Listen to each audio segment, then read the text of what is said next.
Finally makikita na natin guys sa chapter na ito kung paano nila mababaliktad ang Dome Reversi, ang pinakamadayang ability sa loob ng One Piece verse. And also after nila itong ma-figure out, alam nila ngayon na hindi na nila kailangang mag-hold back. Ang laban sa gitna ng iba pang natitirang Straw Hat members na si Sanji, si Franky, si Jinbei at ang iba pa kontra kay Saint Killingham. Ang magiging napakatinding combination of attacks ng tatlong yon at kung paano nila patutumbahin ng sabay-sabay ang pinakamalakas na dream monster na available ni Killingham at itong si Killingham mismo. Ang napakalupet na technology ni Vegapunk Lilith para apulahin ang apoy at gamitin ang energy mula sa apoy na yon para mag-create ng premium source of energy para kay Franky. Na rason kung bakit magkakaroon siya dito ng overpowered buff. Ang lahat ng yan at marami pang iba tatalakayin natin dito sa ating full chapter review ng One Piece chapter 1176. Kaya naman siguraduhin nyo nang nakalike, nakasubscribe at na-ring nyo ng bell button para automatic ma-notify kayo pagka-release natin ng susunod na video. Pero wag na nating patagalin pa. Let's go! Ang title ng chapter na ito ay My Pride. Sa pinakaunang parte ng chapter, makikita natin dito ang aftermath ng ginawang Dragon Breath attack nitong si Loki sa kanyang Nidhogg form. Ang ataking tinatawag niya na Trudheim. Sobrang laki at sobrang massive ng explosion na yon. To the point na maging itong si Franky, napakalayo nila sa battlefield pero kitang-kita niyang pagsabog ng Dragon Breath nitong si Nidhogg. Pero meron ditong ibang napansin si Franky. May kinakalikot. May kinukuha na kung ano itong si Lilith sa loob ng box kung saan nasabi niya before na nakatago ang isa sa mga clones ng katawan ni Vegapunk. Specifically ang original na Vegapunk na si Stella. Ayon dito kay Lilith, tuwang-tuwa daw siya dahil kahit papano na-unload niya ito sa library, which means ngayong malayo nga ito sa school and library hindi ito nadamay sa sunog. Tinatanong din dito nitong si Franky, bakit sa ganitong klase ng pagkakataon in a dire situation sa kanya pa nabalak na i-unbox itong si Vegapunk. But honestly, hindi naman yun ang kukunin dito ni Lilith guys. Kung hindi, ang isa sa mga advanced technology devices na ginawa nila noon sa loob ng Egghead Island. At ito ay ang tinatawag niya na ODC, Omni Drain Converters. At mamaya guys, makikita nyo kung gaano ito ka-OP at kung gaano ito ka-helpful para sa kanila.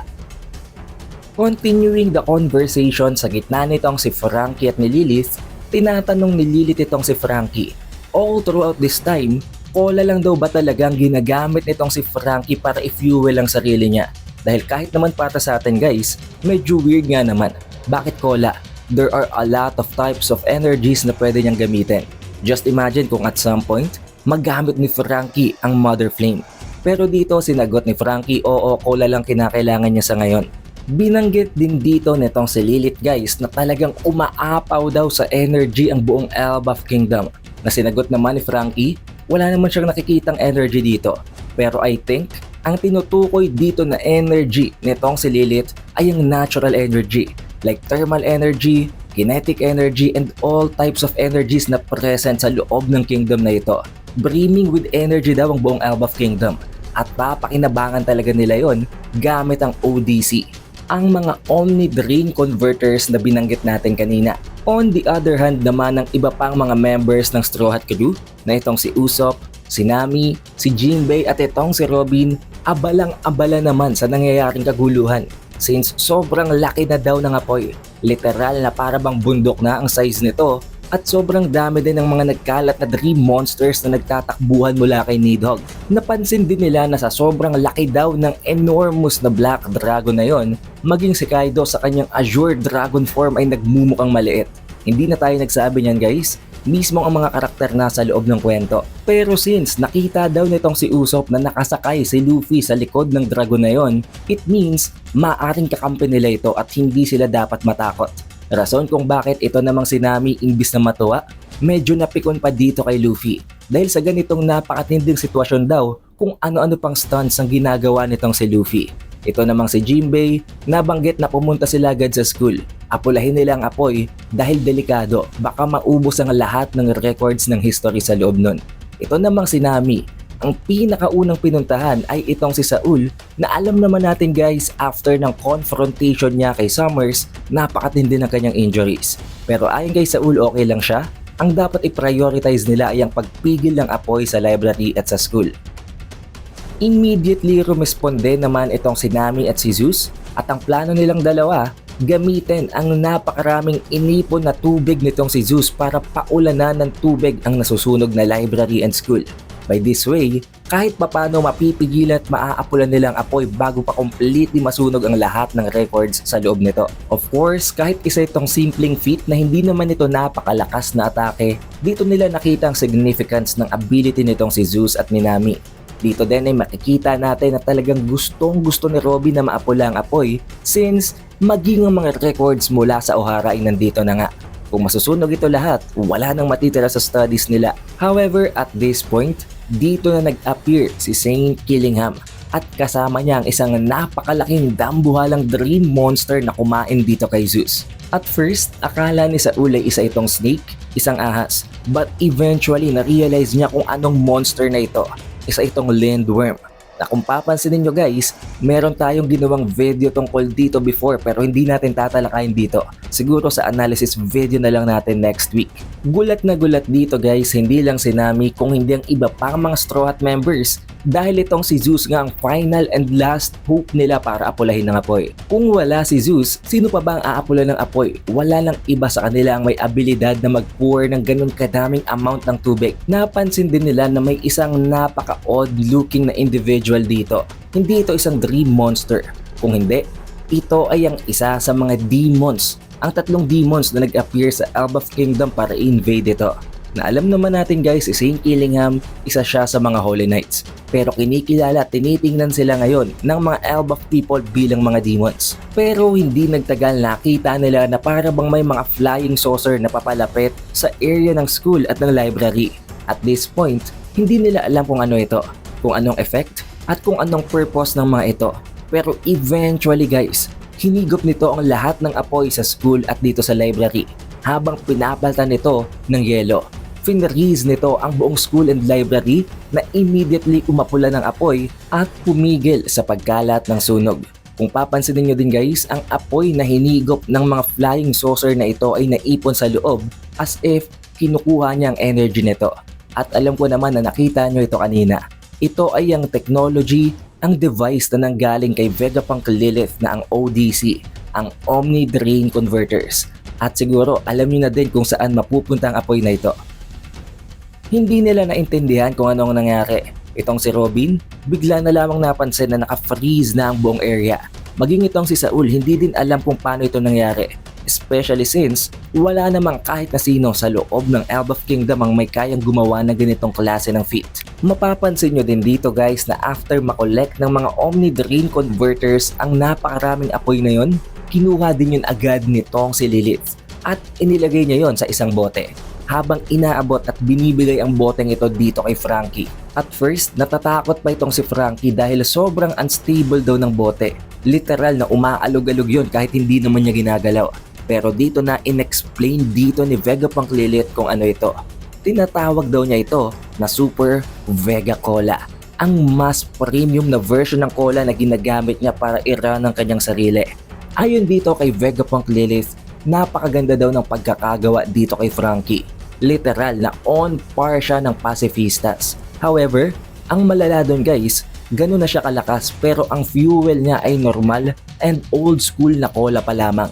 Ngayon, since binigyan siya ng malakas na version ng cola nitong si Lilith, magiging mas malakas din ang output niya. The very moment na gagamitin daw niya ang Super Vega Cola na ito, magkakaroon siya ng napaka-explosive na amount ng power. Then makikita natin dito guys itong si Zeus na natatakot at umiiyak habang nasa loob ng tiyan ng Lindworm. Habang sumisigaw at humihingi ng tulong dito kay Nami. Si Nami naman napakasimple at napakalinaw ng goal. Ang makabalik sila nitong si Saul sa loob ng library. Siguro para ma-recover at masigurado na ang ibang aklat na importante ay hindi masusunog. Pero hinarang sila dito ni Killingham. Habang sinasabi na kasama daw ito sa kanilang napag-usapan. Ang isa sa mga kondisyon para hindi nila patayin ang lahat ng Elbaf people At yun ay ang hayaan na masunog at mabura ang history sa pamamagitan ng pagkasunog ng library nila. Pero dahil nga naapula ng apoy, wala nang magagamit si Killingham para sunugin pa ang loob ng library at ng school, inutusan na lang niyang Landworm na kainin ang library. Habang makikita natin dito guys ang parehong ekspresyon noon ni Summers habang pinagtatawanan niyang mga bata. At sinasabi dito nitong si Killingham na ang natatanging paraan para mabuhay sa modern era ay ang sunugin at burahin ang history. Etong si Jinbei naman sinabihan si Nami na huwag siyang mag-alala, susuntukin niya ang tiyan ng Lindworm na ito para isukan nito ulit si Zeus. Pero pinagtawanan siya dito ni Killingham. Dito ay para bang binastos at ininsulto niya pa ang race nitong si Jinbei habang sinasabi na may fishman daw pala dito sa lugar na ito. Buti na lamang daw may suot-suot siya na helmet, ang para bang glass na nakabalot sa ulo niya. Dahil doon hindi siya masusuka dahil hindi niya maaamoy ang fishman na ito. Dahil hindi pa nga daw niya naaamoy si Jinbei, tinitingnan pa lang niya na duduak na siya. Nang dahil dito napikon sa kanya si Sanji. Habang sinasabi na isang elitista, may gross ideology daw itong si Killingham. Literal na definition daw siya ng isang celestial dragon. At idinagdag din niya, siguro daw bobo itong si Killingham. Dahil hindi daw ba nakikilala nitong si Killingham na ang kausap niyang fishman ay ang isa sa mga warlords, isang former warlord. Kaya naman ayon dito kay Sanji, since binastos niyang isa sa mga members ng crew nila, hindi niya hayaan na makatakas ito ng walang kagalos-galos. Babasagin daw niya ang mask na ipinagmamalaki nitong si Killingham. Then makikita natin dito guys, sobrang lakas na talaga ng output nitong si Franky. Ayon kay Franky, konting talon lang, napakataas na agad ng nare-reach niya. And for sure, sa isang simpleng suntok daw niya, mapapaiyak na talaga niya ang kalaban. Makikita din natin dito guys ang combination of attacks ng tatlong ito. Specifically itong si Sanji, titirahin niya itong si Killingham. Habang si Jinbei at itong si Franky naman, papatay nilang Lindworm. Dito kay Sanji, ang ginagamit niyang atake ang Ifrit Jambe Concuss. Habang ito namang si Franky, ginagamit niyang super strong Dexter. At si Jinbei naman, ginamit niya ang kanyang Fishman Karate Secret Technique Vagabond Drill. Isang napakagandang panel guys na hindi natin masyadong nakikita ng madalas ang combination ng attack nitong si Jinbei at ni Franky. Na kung titingnan nyo, totoo ang sinabi ni Jinbei. Pag sinuntok niya ang tiyan ng Lindworm na ito, isusuka niya itong si Zeus. Pero hindi ito isinuka ng Lindworm mula sa kanyang bibig. Dahil sa ginawang suntok nitong si Franky, sa overpowered na source of energy niya ngayon, naputol niya ang ulo ng Lindworm sa pamamagitan lang ng isang suntok. Now I think guys, hindi niyo naiintindihan kung gaano kalakas ang suntok ngayon nitong si Franky. Natulad nga ng binanggit ni Lilith sa napaka old school na power type, old school na source of power na ang simpleng cola, napakalakasan nitong si Franky. Ngayon na binibigyan niya ito ng modern type of source of energy, mas lumalakas pa ito. Habang ito namang si Sanji, kitang-kita natin guys, ginawa niyang totoo ang sinabi niya kanina. Sinipa niya ng ubod ng lakas ang ulo nitong si Killingham to the point na hindi lang nabasag ang helmet nito, literal na parabang almost as if maging ang ulo niya ay lumubog sa kanyang katawan. Now kung walang immortality itong si Killingham, for sure mapapatay siya ng sipang ito. Then magkakaroon tayo guys ng switching of scenes at makakarating tayo ngayon sa West Village na kung saan nandito ang napakaraming horde ng Devil Giants at pinoprotektahan ng iba pang mga normal na higante ang West Village. Kasama na dito si Zoro, itong si Stansen, si Hyruddin at itong si Harul. Literal na 4 versus an army. Ang malala pa dito guys, oo nakakapalag sila. Nagagawa nilang saktan, nagagawa nilang hiwain ang mga Devil Giants. Pero kahit na anong damage ang gawin nila, nagbabalik pa rin ito. Nagre-regenerate at hindi namamatay. Kaya ang problema dito guys, kahit magtagal ang laban, kahit makalamang sila, eventually magra-run out sila ng energy at silang mamamatay dito. At hindi lang yon, since kilala at malapit sa puso nila ang mga mukha ng mga kalaban na ito, nag-hold back sila sa bawat atake. Dumating sa punto na hindi na nila alam kung anong dapat na gawin. Mananalo pa ba sila sa laban na ito? O baka naman nag-aaksaya lang sila ng oras at nag-iintay na mag-run out of energy. Until dumating ang punto na para bang na-regain ni Dory at ni Brogy ang kanilang consciousness. Ang pinakaunang ginawa ng dalawang ito, nang temporarily makuha at makabalik sila sa kanilang wisyo ay ang tanongin ng isa't isa. Nandito pa daw ba ang kanilang consciousness? Na at the very same time, sabay talaga nilang nakuhang makabalik sa wisyo nila temporarily. Dito ay naisip nila na napakatindi ng ginagawa nila. This is such a disgrace na para bang inaalis nito ang kanilang pride as warriors. Inaalis nito ang kanilang dignidad. Hindi lamang sa hinayaan nila ang kung sino man na kontrolin ang kanilang katawan, sa kanilang dalawang chief, sa kanilang dalawang captains pa nang galing ang napakatinding pambabastos na sinabi nila dito kay Elder Harul. Ang honor na inipon nila ng sobrang tagal ng daan-daang taon, ganun-ganun lang kabilis na bura ng dahil sa nagawa nilang pagkakamali. Kaya naman ngayon, nakapagdesisyon ng dalawang ito. Since hindi na nila makontrol ang kanilang katawan at nagiging napakalaking burden lamang sila para sa Elbaf Kingdom, alam na nila kung anong dapat nilang gawin. It is the time. Wala na daw silang dapat pang isipin dahil wala na silang gagampanan ngayon. Na in the very least, kahit papano mamamatay sila bilang warriors ng Elbaf Kingdom. At hindi nagpaligoy-ligoy ang dalawang ito, hiniwa nilang ulo ng isa't isa. Kitang-kita natin sa panel na ito na medyo violente ang panel na ito. Habang unti-unti, natanggal ang ulo ni Dory at nitong si Brogy. Kitang-kita datin dito guys ang pag-alala ng mga karakter. Hindi lamang mga giants, maging itong si Zoro mismo, hindi makapaniwala sa nakita ng kanyang mga mata. Pero may nangyari dito guys na hindi inaasahan. After maputol ang ulo ng dalawa ni Dory at ni Brogy, biglang umitim ang kanilang katawan, bigla na lamang silang nag-flip na para bang bumalik sila sa kanilang normal na itsura. At ang maganda pa dito, hindi lamang sila bumalik sa kanilang normal na giant forms, bumalik din ang kanilang mga ulo. Literal na nakakabit itong muli na para bang fully recovered, fully healed ang dalawang ito. Gulat na gulat ang dalawa. Hindi lang itong si Dory at si Brogy na para bang hinihingal sa nangyari, maging ang ibang mga giants, hindi naiintindihan kung anong nangyari. Pero itong si Harul, para bang nakuha niya ang gist na kung paano na nagwo-work ang Domi Reversi. Habang ifini-feature sa final double spread page ang pagti-team up ng limang ito, ni Dory, ni Brogy, ni Strusen, nitong si Hyrodin at nitong si Zoro, na explain dito kung paano nila kakaunterin ang Domi Reversi. At yun ay ang sa pamamagitan ng pagpatay sa mga ito. Ayon sa kanila guys, after mapatay ang isang na-Domi reverse na individual, babalik ito sa kanyang normal na form at maghihil ito, fully recovered. Which means, hindi na sila dapat mag-hold back. Pwede nilang pagpapatayin ng lahat ng mga ito and after nila yung gawin, babalik ito sa kanilang original na normal forms nang hindi nadadamage ng kahit na ano.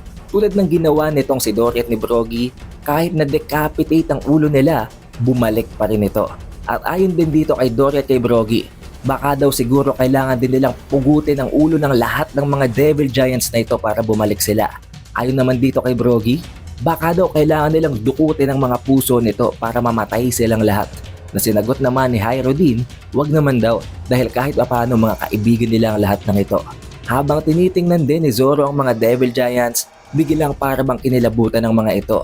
Dahil sinasabi dito ni Zoro na hindi daw niya gustong gawin ang gagawin niya. Pero kitang-kita sa mukha ni Zoro, gustong gusto niya yun guys. Sinasabi niya lang ito para hindi siya magmukhang sadista habang pinagpapapatay niya ang mga Devil Giants. Ganun din guys ang iba pang mga Giants. Itong si Dory, si Brogy, si Hyrodin at itong si Stansen, sinabi din nilang parehong bagay na hindi daw nila gustong gagawin nila, na masasaktan daw sila sa gagawin nilang pagpatay sa mga Giants. Pero pare-pareho ang emosyon at ang reaksyon sa mga mukha nila. Nakangiti silang lahat. As if alam nila na pwede silang mag-go all out. Pwede nilang pagpapatayin ng mga Devil Giants na ito nang hindi nag-hold back dahil after nila yung gawin, babalik at mare-recover naman ang katawan ng mga ito.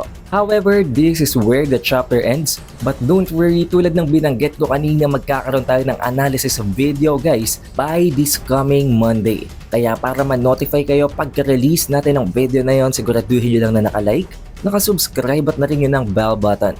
Also, we have an official Facebook page and official TikTok account. Kaya mag-like at mag-follow na din kayo sa ibang platforms na yon. It is The Updated Weeb and I will see you guys on the next one.